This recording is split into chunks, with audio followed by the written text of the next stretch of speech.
Hi, my name is Isaiah, I'm Sammy. and welcome to this week's Royal Roundup. This is Draca, the new school class pet.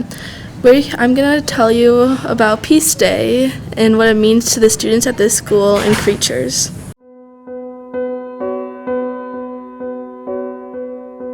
My name's Jeremy Gilly. I'm a documentary filmmaker and the founder of Peace One Day. In 1998, I decided to make a film about peace. Then I realised there was no day of peace with a fixed calendar date.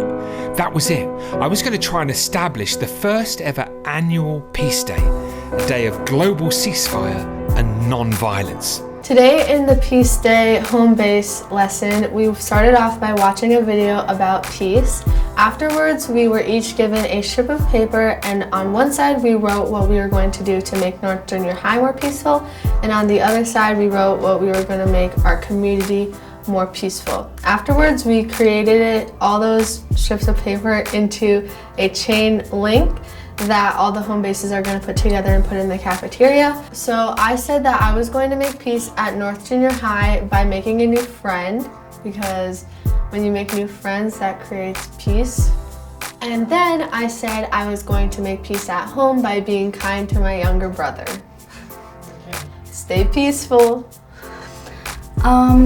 I said at North Junior High I was going to be nicer to people and make new friends. And at home, I said I was going to be more respectful to my siblings and take my dog out on more walks because she's getting older. And yeah, stay kind, don't be mean, make new friends, and always be respectful. At North, I was going to sit with new people and be nice to others and be nice to teachers. And outside of school and stuff, I was going to help my mom out with my little brother and just help out other people in general, pretty much. And if they don't ask for help but they look like they're struggling really hard, just help them anyways. Stay peaceful! And next we have a book review by Miss Castrello. My name is Miss Jessica. I work at the front office, and I'm here to talk about Children of Blood and Bone.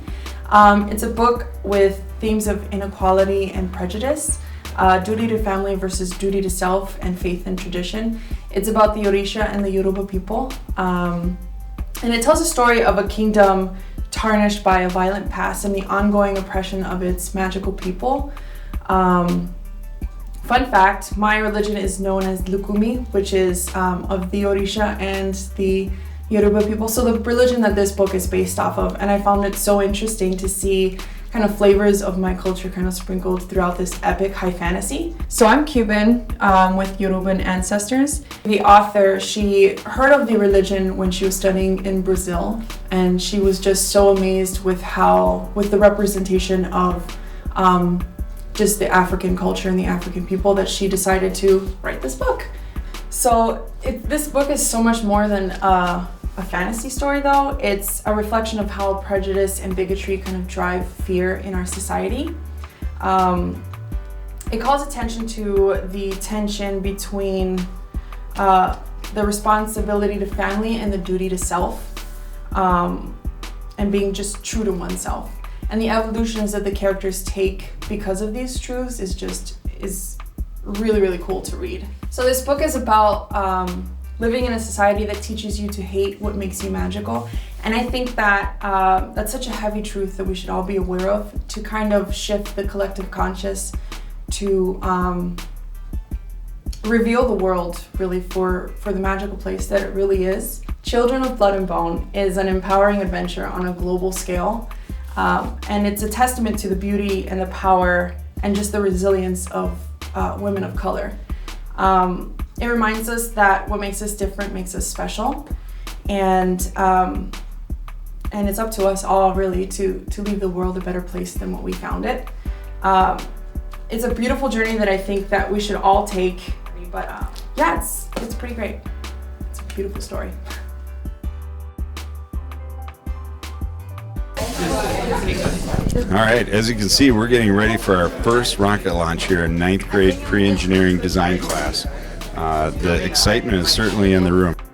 Okay, so we put water in here and then we launch it in the air with the air pump, and you measure how high it goes and when it comes back down to see if the egg cracks.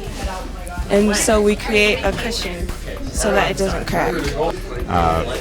We're trying to work our way up to using a real egg, but that's going to be on the third launch. These first two launches, we're going to use plastic eggs because sometimes the first time we do something doesn't work out the best, so they're going to use plastic eggs today to see if they come apart. It's going to go to 150 feet.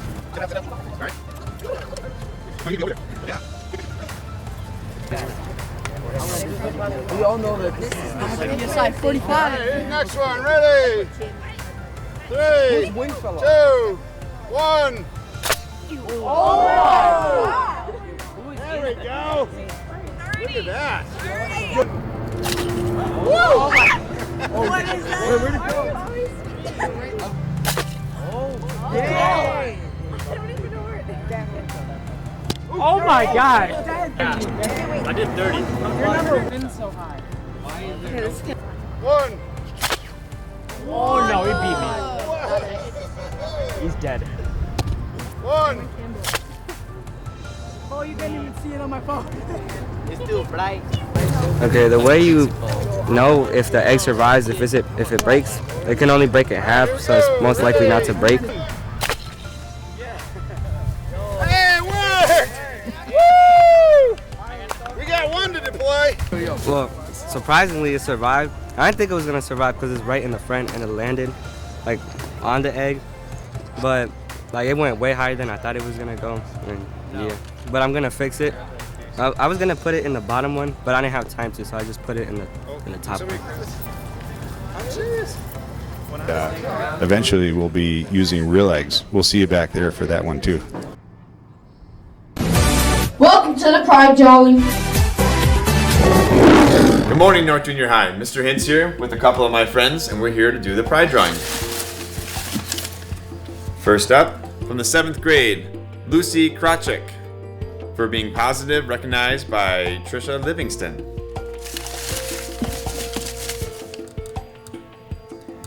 Next, we have Ikran Yusuf from Mr. Peterson for being positive.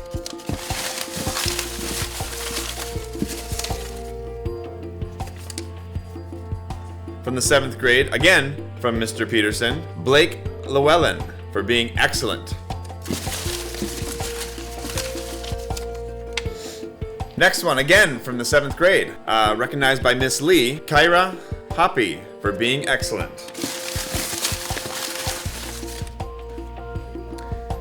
And last but not least, from Miss Eggers Leaf, this one goes to Sydney Drevlo for being determined.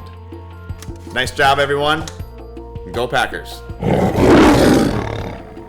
Hi, 7th and 8th graders. Here's an opportunity for you coming up for fall. If you're not in a fall sport or don't already have something after school, Mondays and Wednesdays, come grab this Y-Star brochure. It needs to be in. It starts on September 30th, and the first 13 kids in get to be in the program. Come see me in the SSC for more information.